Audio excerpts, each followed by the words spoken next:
Is Pavel Durov the next Ross Ulbricht? Fishy floods around the world. SpaceX to the rescue and more. The Monica Perez Show starts now. And the Monica Perez Show is going to probably be rolling out some new features. I'm going to start talking a little bit about some of those things today. A little more interaction with all you lovely folks, especially you folks in the chat. But let's just hit the ground running. There have been so many stories piled up these past couple of days. Last week, I felt like there were slow news days, but the past couple of days, so many things have been just jumped out at me, starting with the Ukraine, what's happening in Ukraine. Normally, I try to avoid Ukraine, even Syria and Gaza. It's too depressing. I'll touch on it when something important happens, but I'm not like every single day there are headlines about every single one of these things. So, well, Syria's out of the news, but Ukraine. However, before I even read this, what happened today and yesterday, over the weekend, I was like thinking, why would Ukraine cross over into Russia and start like making trouble over there, invade Russia? Because that's what they did. Incursions, skirmishes. This has been going on. It started a couple of weeks ago and it lasted for at least a week. And I'm thinking, so Napoleon couldn't do it. Hitler couldn't do it, but Zelensky with his fake green t-shirts, he can. Well, I mean, the t-shirts are real, but the symbolism is fake. He thinks he's going to invade Russia. Of course, it's ridiculous. And I'm like, well, okay, they're just looking for escalation. And I thought, but exactly what's going to happen? So you start popping off at Russia. Russia really doesn't have the troops to repel you. It wasn't defending its border that way. It didn't expect you would do that. It's got a reputation right now of having not enough troops for the border. And so what they do, so I'm thinking, okay, so what would you do if you were Putin? Well, you can't drop bombs on your own territory. You wouldn't really want to, you don't need to resort to scorched earth because of Zelensky. So you would take your troops out of Ukraine and over to defend the Russian border in a kind of like more surgical way. And you bomb the crap out of Ukraine, because if you don't have enough soldiers to go around, you bomb the territory where it's coming from and you just put an end to it. And of course, that is exactly what happened. So over the past couple of days, Russia's been bombing the crap out of Ukraine. They're saying it's for strategic reasons. And of course, I think it is, because they want this to stop, right? So I'll read you I like to read the words, because I don't know. Of course, I'm not there. I can't figure it out. I probably wouldn't really know what I was seeing if I was there. But this from CNN, so I'll give you kind of both sides of the story. Russia launched a massive missile and drone attack aimed at energy infrastructure across Ukraine Monday, marking the biggest air assault since the war began. Of course, that's what it would be, because they're the no holds barred if they have to do it, because they cannot do something more humane, which would be something more surgical. Moscow has since followed that with a second wave of strikes early Tuesday morning. They've apparently had 100 missiles of various types. This is funny because, okay, it says more than 100 missiles of various types and around 100 Shahed drones, whereas Ukraine says they shot down 102 missiles. I thought it was like they had shot down 102 of 100 missiles. And 99 out of the 100 drones. That's what Ukraine says, right? That story can't be right one way or another. Then it says that 15 regions were targeted, and that included Kharkiv, Dnipro, Odessa, and Kiev. It says that the defense ministry said they launched a massive strike with long-range precision air and sea-based weapons against Ukraine's power grid and rail lines in order to transport weapons and ammunition to the front lines, and that all of their designated targets were hit. So I'm thinking, okay, if I knew this was going to happen, if I could figure out, and I don't know much about like war, if I could figure out that that's what was going to happen, of course, the powers that be, and Zelensky's not rogue. He might be, an idiot. He might be on the way out, but he's not like this kind of rogue. I think he just cares about himself. So he's not going out on a limb for this stuff unless he's playing some crazy, like a Fox game with the US, but I don't think so. So So if we all know what's happening, then really what you're saying is you wanted Russia to do this. It's a big show of force, and that justifies your escalation, which would be a bigger show of force deeper into Russia. And Zelensky's not going to be able to do that. That would happen if NATO and the US got involved. So that's the kind of thing you're talking about. And they talk about that. Zelensky's saying we need more planes, we want F-16s, and Russia is saying we bomb the crap out of anything they send you. You're not getting it off the ground, and we will continue to do that. So don't be ridiculous. You're not going to hit the source of our military strength. Go away. But I agree with them that he's not going to hit Moscow where it hurts, but we could, and that would be pretty dangerous. So let's see. Okay, so that was it out of Ukraine. But another story with a kind of Russian accent is this Pavel Durov, who was arrested. He's the CEO, who is the head of Telegram. Telegram has 1 billion users just about, and it's known for its encryption technology. What it's like we use it as social media, kind of like private social media. Although some of the things I was reading, it says your real encryption only occurs with designated one-to-one messages that you've designated to be encrypted. But there are a lot of hit pieces about this Telegram. So they're saying, well, I don't want to get ahead of the story. So let me tell you what happened to him. Here's the headline from UPI. Telegram CEO Pavel Durov arrested on warrant for app's lack of moderation. So that sounds to me like he's like political content moderation, just freedom of speech, that he's literally arrested for that. I thought it was, and I actually saw a headline that referred to the EU. I think it's called the Digital Services Act. We covered that a little bit when it came out a year or two ago. EU says it has nothing to do with that. It's strictly French rules, French laws. He was coming in from, I think, Azerbaijan, of all places. That's kind of weird. That's that disputed territory. Yeah. Telegram CEO was arrested at a Paris airport after arriving by private plane from Azerbaijan on Saturday. Okay. So it says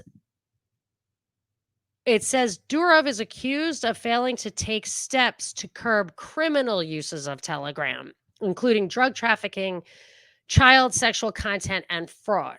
And elsewhere, it says that he wasn't helping in combating financial crimes as well. So he wasn't cooperating with the authorities in their attempt to get behind his walls to investigate financial crimes as well as this other stuff. But I, of course, immediately thought of Ross Ulbricht, who had established the whatever it's called, not the New Silk Road, but maybe it's the New Silk Road. The New Silk Road is the China thing. But this is his dark web thing. I don't remember what they called it. Anyway, he's in jail forever, like for many lifetimes, for something that supposedly happened as a result of drug transactions on his dark web. And it was, I think, a 13-year-old girl died. Now, a DEA agent and a Secret Service agent were both arrested and put in jail, convicted for malfeasance during the investigation of Ross Ulbricht because they wanted his Bitcoin or whatever. And that was not allowed to be brought out in his trial. It's super unfair that he is in jail. But this story reminds me a lot of his story, because they're suggesting that this Telegram guy could be going to jail for the things that people are doing on his platform. And that is ridiculous. And Russ should not be held responsible for that.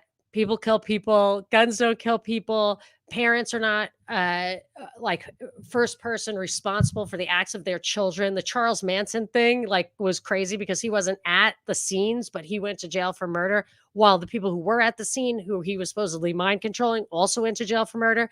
That's what this reminds me of, when the parents are being brought up on charges for things that their children maybe even adult children, like charged as an adult, but the parents are also charged for the actions of the children, maybe because they got the gun in the house or whatever. But it's just, we're moving towards being responsible for other people's behavior to the point where I think the see something, say something thing might actually become a law. And that's the way it was in totalitarian regimes. I think East Germany was famous for that. You have to rat on other people. You have to. This isn't exactly that, but it's all of a piece in my mind. The legal concept is you need to have actus reus and mens rea. You have to do something and you have to mean what it is. You have to mean to do it in order to be first person, fully responsible for any crime. And this is violating fundamental tenets of law. Now, is it real? I don't know. I actually was totally taking it at face value, like I have been, that I get to story after story. And by the end of my research, I usually figure, meh, maybe not. So I don't know about this. I'll tell you my suspicions, like my only doubts in a couple of minutes. But okay, let's see what else we got on this guy. He's got a lot of citizenships. He was born in Russia. He lives in Dubai. He's a citizen of France, Russia, the UAE, and St. Kitts and Nevis. He found a telegram in 2013 with his brother and left Russia 1 year later after refusing to comply with Russian government demands to shut down opposition communities on his site, Vkontakte, social media platform, which is like their version of Facebook. So he sold it and he left and he established Telegram. Now, so he's a champion of freedom. He fights for freedom against the Russian government, and he fights for freedom against the Western governments. And I'm thinking, if he's fake, maybe he just wouldn't suppress the opposition stuff in Russia because it was foreign. It was like US stuff, which is what a lot of their opposition stuff is. I have no idea, but I'm just saying, like, there are different ways to read this stuff. You're not going to get the whole CNN is not going to tell you the truth unless it suits them.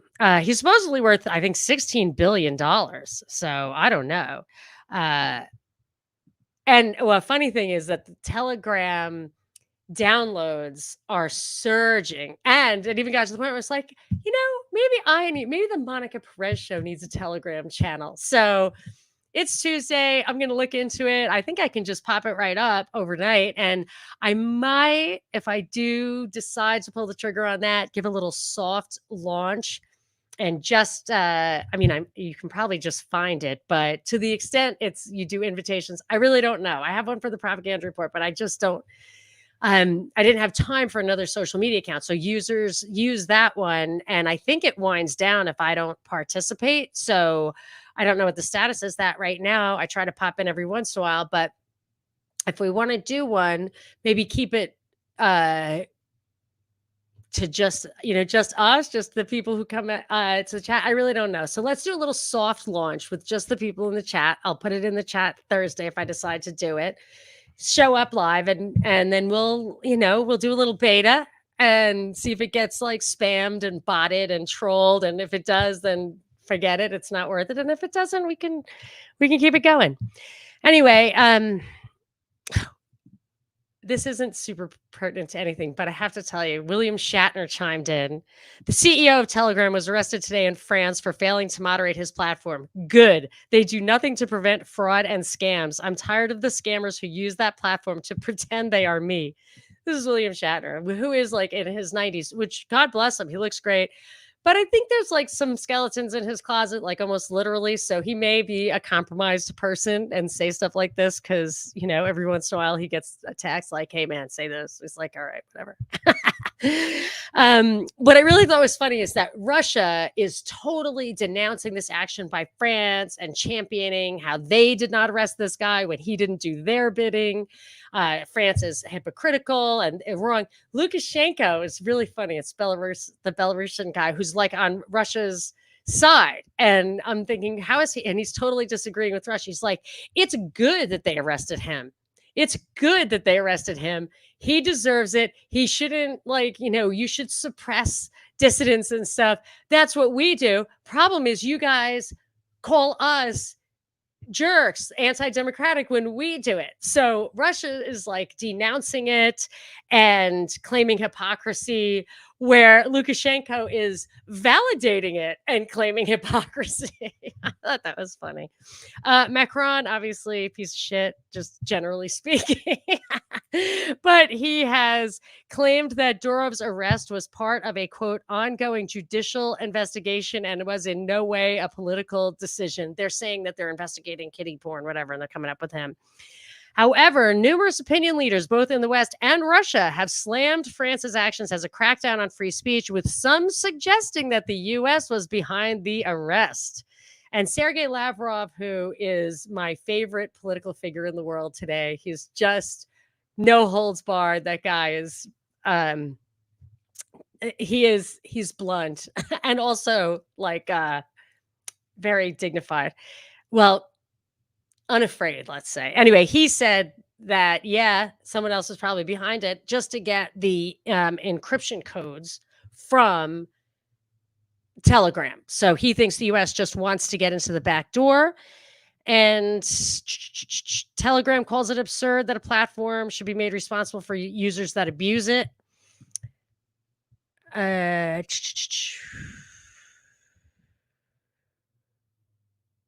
Okay. So I want to say this is important. So he was recently, I don't, not recently necessarily, but he was on Tucker Carlson and he said, I only have 30 engineers. And this compares with Meta and Google and all that stuff that's got like tens of thousands. I think I read once that Google had like 10,000 sensors, like human sensors. And I made this point at the time, but so I'm reading a TechCrunch article and it says the Telegram says it has about 30 engineers. Security experts say it's a red flag. And the TechCrunch article is saying that it's a red flag because it means that they really can't fend off hacks, even government hacks. They can't fight legal battles. So they want you to believe it's super secure, but it's just not believable when there are only 30 people. But for me, what I see with that, what they're going to do with that is this is how I think this thing plays out. They're saying, look, you don't even try to moderate. And because of that, bad things happen and are going to happen. Compared with Facebook and Google, which they try to moderate and they prevent bad things from happening. It's not a law or anything. They just invest their resources in keeping a safe place. So, but what that really means is, that kind of self-regulation will set an industry standard. And sometimes that will be enshrined into law, which those companies love because it prevents competitors from entering their field. And when they do it themselves, what they're doing is a tenet of like safety is if it's practical to actually implement it industry wide. When these huge companies who don't even necessarily have to make a profit for many, many years and get nothing, unlimited funding, when they demonstrate that something can be done safely and profitably, that becomes the standard. Like in tort law, that becomes the standard. So Telegram isn't doing that. They're not putting the money in it. They're not being safe. This is the official story. This is what I'm saying they're getting to, I think. They can't really get to, he's not really doing it. Now, he's a notoriously rich guy. So they can't say, well, you're penalizing the little guy, the startup, and so they're not, so they take this rich guy to do it, to be that person who represents just being greedy, lazy, reckless, negligent. And then I think, maybe you'll see something happen, a false flag. Something will say, see, this is what happens with an unregulated Telegram, the way they did to Ross Ulbricht. And then you'll get regulation.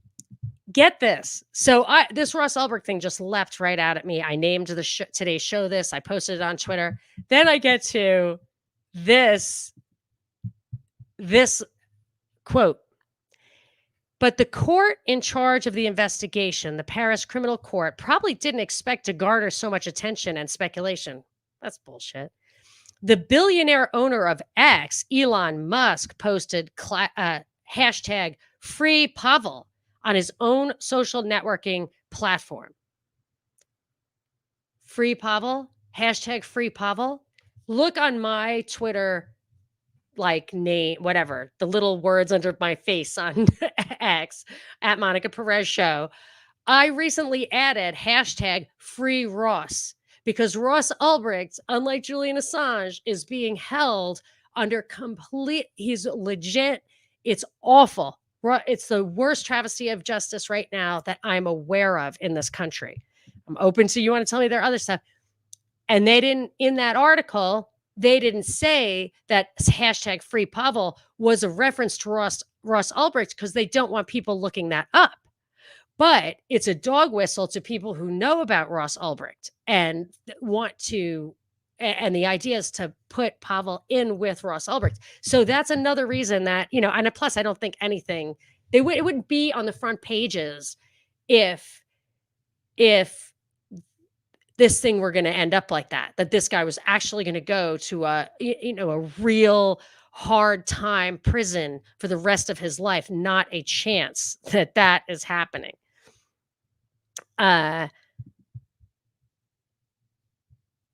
So anyway, I'm not going to go through all the charges and blah, blah, blah, but that's what I think the upshot of this is. And I don't know if it's going to take down Telegram. I don't know, but I don't think it says the real thing the way I think Ross Ulbricht is. A couple of kind of related stories.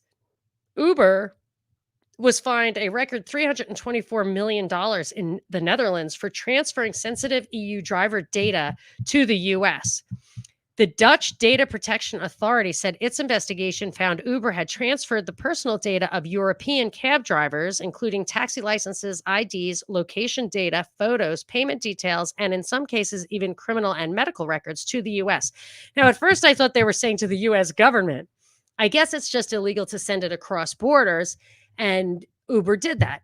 But if Uber is doing that, I'm pretty sure that the government has complete access to it because I have covered this many times, but long ago, Uber was not cooperating with the government, with government operations. Government wanted to do backdoor stuff, wanted to get information, blah, blah, blah. And Travis Kalanick, who was widely regarded as an a-hole all along, would not cooperate.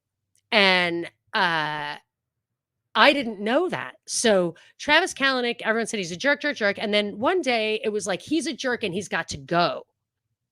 And they tried to get rid of him every way they could. I mean, really tried everything. And then one day his parents were in a freak boating accident on a calm lake that they lived on or lived right near for many years. And the mother died and the father did not die. And the first thing I did, I said, does Travis Kalanick have a wife or kids? Is this his closest relatives? And he did not have a wife or kids. Those are his closest relatives. Next day or shortly thereafter, he steps down from Uber, which is what the pressure had been all along. And the way my mind works, I'm thinking that there's a chance that's how they got to this guy.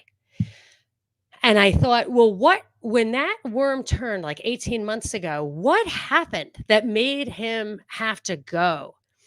And I found articles referring to this thing called Gray Ball, where I always thought it was like Operation Gray Ball. It was just Gray Ball. It was an Uber project that was confidential, and it was their way of deflecting government searches. The government was like putting fake rides in to like find out things about drivers, something like that. And he was like whack-a-moling the government efforts. And that's when the worm turned in his like, he's a jerk, he's got to go. So that's what happens, when you actually resist. Another thing, speaking of censorship, Zuckerberg of Facebook / Meta wrote a letter to Congress basically apologizing for succumbing to Biden administration pressure to suppress COVID information. He said I found this line from his letter extremely telling.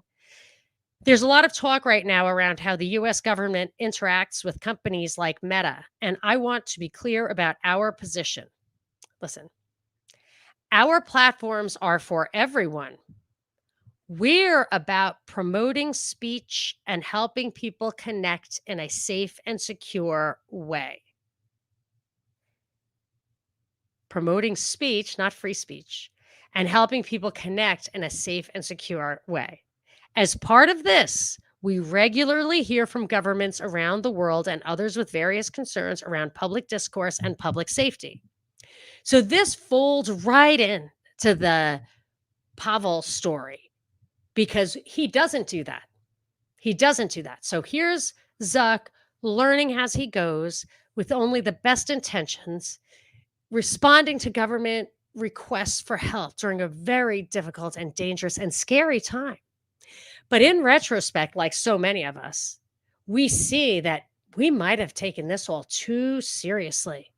And we are going to do better now because we're the good guys.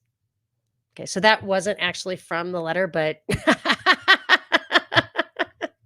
it was written in invisible ink in a footnote. I was reading between the lines. So yes, so he's not saying free speech, he's saying safe speech, responsive speech. Anyway, he also said he would not make any further contributions to voting, which is one of the very few things that makes me think that that Trump actually has a chance. And Tulsi throwing in behind him and RFK Jr. throwing in behind him. He's making them the honorary co-heads of his transition team. That doesn't make me think he's going to win either. I don't know. I don't know. I don't know. I feel like it's a historic moment and they're going to put camel toe in. So let's see. Dag nabbit. I have a huge another story. Should I huge another story before the comments? I'm going to try. I'm a New Yorker. I can talk fast. All right. There's unrest in Pakistan. This show's going to go long. I'm sorry. So we're just going long. Okay. Unrest in Pakistan because because I'm telling you, I look at the stories and I think, okay, could be real. I do the research at the end. I'm like, not real. So it's real, but it's real in like a too real kind of way. So the Baluch, someone help me, Baluch, Baluch population in the southwest Baluchistan says they're oppressed by the central government of Pakistan. It's a southwest state of Pakistan. It shares an Iranian border. There's an organization, BLA. We consider it's the Bakustan Liberation Organization. I guess they're separatists. We call them a terrorist organization, and they killed a bunch of people like over the past couple of days, or maybe today. It's in the news. And the official story is they are accusing Pakistan's central government of exploiting their region by allowing Chinese workers in to build infrastructure projects to try to get to oil and minerals there. And they don't want it. They're not getting the right return. They're accusing Pakistan, this is important, of enforced disappearances and extrajudicial killings. So they're saying there are people that you're just taking out, Argentina style, like back in the day, just killing political opposition. And when you accuse them of that, that's pretty serious. And, you know, you gotta back that up. So that's when I started saying, meh. Anyway, so at first I looked, okay, I can see that. This could be a legit grief. And what are people's grievance and what are people supposed to do? And I was really about to finish with the story. I only covered it because I was about to talk about Bangladesh here in a second. And I thought, well, India doesn't like China too much. Let me just see. Is there any rumor that India supports BLA? So that's what I typed in. Does India support BLA? It would appear so. Here's an article from Global Times. I don't know what it is, but but there are quotes in there, which are, they may be true. So there are solid bits of evidence. This is the article in Global Times, proving that India supports terrorist forces in some Pakistani areas like Balochistan province, providing them with money, weapons, and training. In December 2023, a commander of the Balak National Army separatist militant group who had surrendered himself to the Pakistani government disclosed that India has been secretly supporting terrorist activities in Balochistan and financing separatist forces in the region. According to Pakistani media sources, Commander Sarfraz Ahmed Bungulzai made the announcement at a press conference in Quetta, the capital of Balochistan. Bungulzai said that he thought his armed struggle was for Balak rights, but later he realized that India is involved in all these conspiracies. Bungulzai mentioned a helicopter crash in 2022 in which 6 Pakistani army officials, including a general, were martyred. He said at the press conference that the secessionist group Balak Raj Ajoy Sangar, Braz, has taken responsibility for the incident at India's command. Another item, an Indian spy a couple of years ago said, I was picked up by RAW, Research and Analysis Wing, RAW and BRAS, India's alleged external intelligence agency in 2013.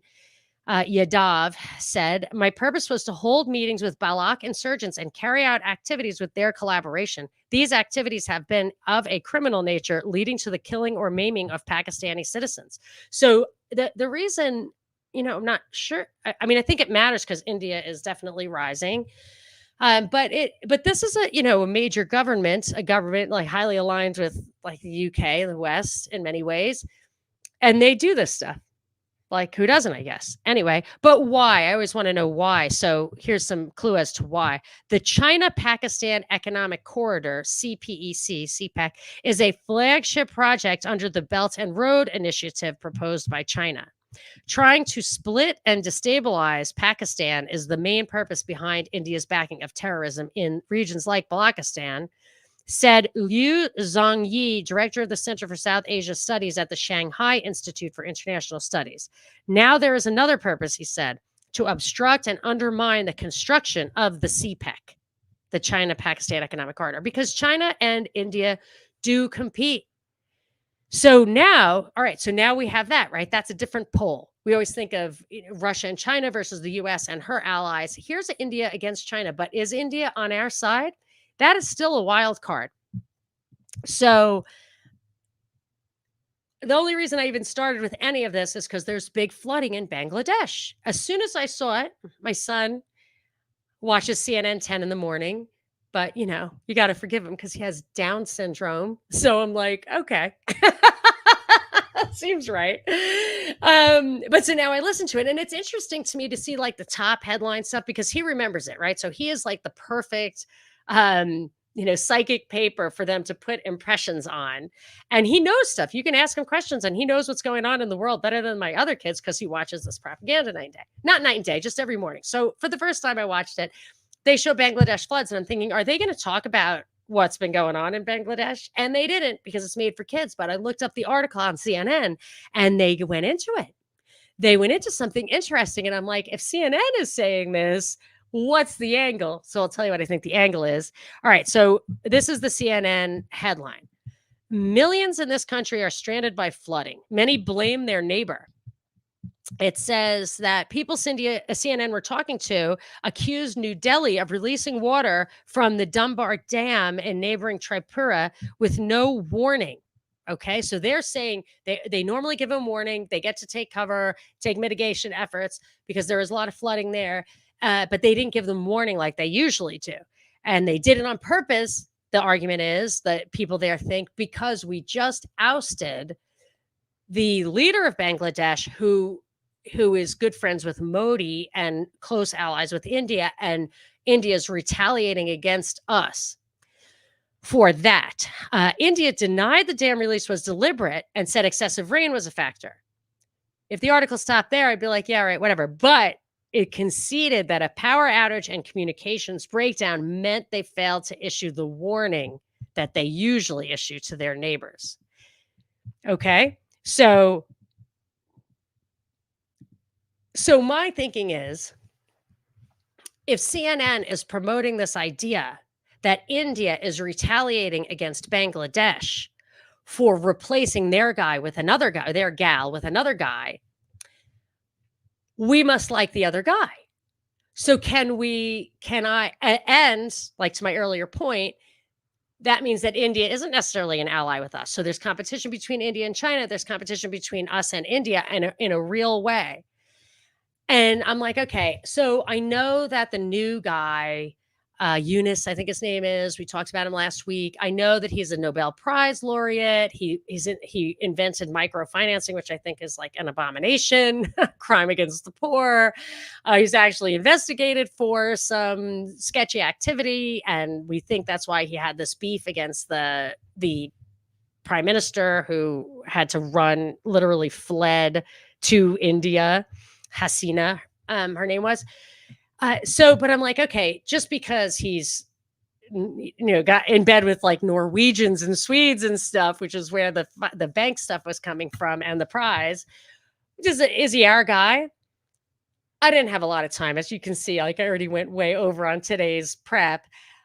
Let me just wiki this guy real quick. Give me his background. So first thing, like in the little summary on Wikipedia, it says in 2012 he became the Chancellor of Glasgow Caledonian University in Scotland, which a position he held till 2018. I'm thinking, I know the name. I've only heard of that place once. And it was when I was investigating the Iranian President Rouhani for being an inside job. That's where he got his PhD, or one of the places he went for postgraduate work. His PhD was under an advisor whose advisor in turn was the lawyer who told the world about the Lockerbie, like walked them through the Lockerbie trial, in which they were framing a Libyan guy for what was probably the CIA taking down that plane. So Rouhani's like a 2 degrees of separation from that. It's ground zero, or where there are tentacles of all of this through the Glasgow Caledonian University. And this guy was like a chancellor of there for 6 years. So I'm going to say he's our guy. So we did that to Bangladesh. India's not going to like that. I don't know. I mean, I assume they know, or if it's true, I assume they will know. Oh, and by the way, speaking of framing someone, that yacht that went down with the, what's his name? Mark Lynch? Shit, I forget his name, but we talked about it last week, where just him and his buddies went down and got killed in this freak storm in an unsinkable ship in a harbor where nothing else sunk, and all the staff got out. It was like so weird. And some tweep had to sent me like, these are weaponized drones that can operate in that kind of a storm situation. So that's, I'm going to say that's what happened. I don't know. Wild guess. Now they're trying to prosecute the crew for not warning of this flash storm. And it just, they're trying, so they kill people, assassinate people, then they frame others for the jobs. It's really not cool. But yeah, I feel like there's real competition there. And there is, let's see, other flood stories. Grand Canyon flood, hundreds of hikers stranded, one woman swept away to her death. The floods all feel like weaponizing water and also promoting the climate change agenda, and there was a flood in Sudan, which was a result of heavy rains and a flood bursting. There's been a civil war there. If you ever hear about Darfur, remember Wesley Clark identified Sudan as one of the 7 countries we were going to take out in the wake of the fall of the Soviet Union. That has been in play for decades. Terrible things happening there. These heavy rains. I mean, we weaponized rains in Vietnam, and there's no way we go backwards on anything. So I don't trust any of this stuff at all as being organic, natural. SpaceX. Anyway, let's just say, I'm just going to wrap it up with, the Boeing Starliner stranded some astronauts in space. They're going to be there till February. SpaceX is going to rescue them. I think it's a PR stunt. I don't know why Boeing is on the outs, why it's going downhill. All those stories I think are fake. I think their CEO is fake. I think SpaceX is a government front that Elon is trying to make seem cool, get popular support for. And in the end, it's just that way they don't have to have the kind of accountability or transparency that government is by law required to have. That's what I think the whole SpaceX thing is, the way I think like the NSA replaced the CIA, because it could kind of operate more covertly. And Trump said he was going to institute a space national guard. And that was something that Biden tried and failed to do. So, I guess it will take a Republican. And all right, I'm going to do some comments. Oh, that wasn't so bad. Little speed talking. I'm leaving a couple of little tidbits on the cutting room floor, but I think it's all right. Let's do some comments. I think the end game for them, trademark, is to establish a DMZ, a demilitarized zone. Okay, so gentlemen must be speaking about the Ukraine situation. I guess so. Your idea is that the incursions are meant to make a border, use Russian territory for a neutral zone, like another Star Trek reference. Maybe. Gentlemen, Ulrich was Silk Road. China's thing is the Belt and Road Initiative, or One Belt, One Road. Right. Thank you. I think he called it the New Silk Road. Yes. I thought that's what he called it. I thought I knew that, but Belt and Road Initiative, or One Belt, One Road. Yes. Thank you so much. Jack, didn't Pavel also get into some hot water with his crypto that was tied to Telegram? Graham? That's funny. I did see some side stuff on crypto. There's a whole bunch of things on crypto I wanted to talk about that I think I might, unless there's a lot of news before Thursday. I have like a whole slew of things. I did not dig into it, but I certainly will. Thank you for the prompt. Maverick, I think you can expect a lot more, quote, threat coming from Telegram. That's what I think, and fear. So maybe it's not the time for me to join. Do you guys want to give me big snaps or not big snaps? Should I do Telegram or should we just forget it? Gentlemen, do I think the Telegram guy is a sacrificial wolf? So I think a sacrificial wolf, the perfect example of that is Bill Cosby. He did bad stuff, so it was easy to do bad stuff to him because nobody had any sympathy for him. That may be true for Pavel. My gut tells me he lands on his feet, and either this is all a way to give Telegram a lot of credibility, like this guy will go to the mat for you so you can trust Telegram, or it'll be the end of Telegram, and he'll still land on his feet. I don't know. I mean, the fact that he did not cooperate with Russia could mean that he doesn't cooperate with governments, or it could be that he's a Western asset. I mean, it is possible. Monica, on the Uber stuff, Maverick is saying, the government is now in the business of co-opting private companies for information they are not allowed to gather, but private companies can. The new feudalism, courting lords. That's a great way of putting it. Thank you. Wow, I have to remember that. I wish I could take notes in real time here. Maybe I need to come back into the chat later, or you can tweet it at me. And so the government is now in the business of co-opting private companies for information they're not allowed to gather. Absolutely right. I was thinking that. I was thinking like these are mercenaries. These are corporate mercenaries, and big time, like Eric Prince, like Kraft. These are big mercenary operations. So very, very interesting. So yeah, I mean, should I just tell you the only things I really have left are the reasons that Tulsi and RFK said they were backing Trump. Let's just give that a little shout out. They said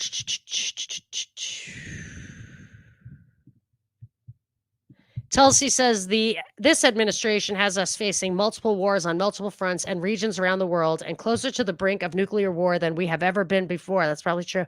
This is one of the main reasons I'm committed to doing all that I can to send President Trump back to the White House. Okay, Kennedy said 3 issues convinced him to leave the Democratic Party and to throw my support to President Trump: free speech, the war in Ukraine, and what he called the war on our children. My joining the Trump campaign will be a difficult sacrifice for my wife and children, but worthwhile if there's even a small chance of saving these kids, he said. Processed foods, chemicals, and obesity were destroying the health of children in the U.S. Does he think that Trump is going to save our children from processed foods, chemicals, and obesity? Is it President Warp Speed who's going to save us from the jab? Okie dokie.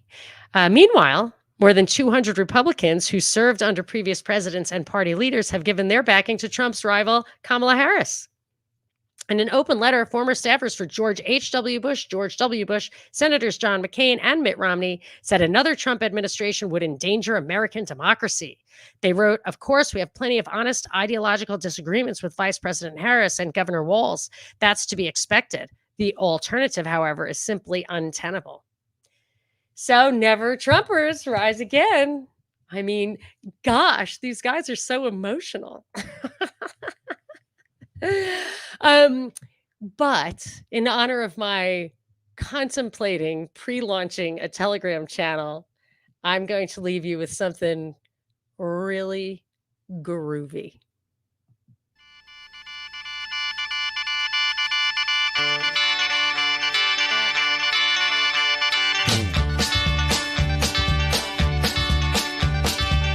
Things went wrong today.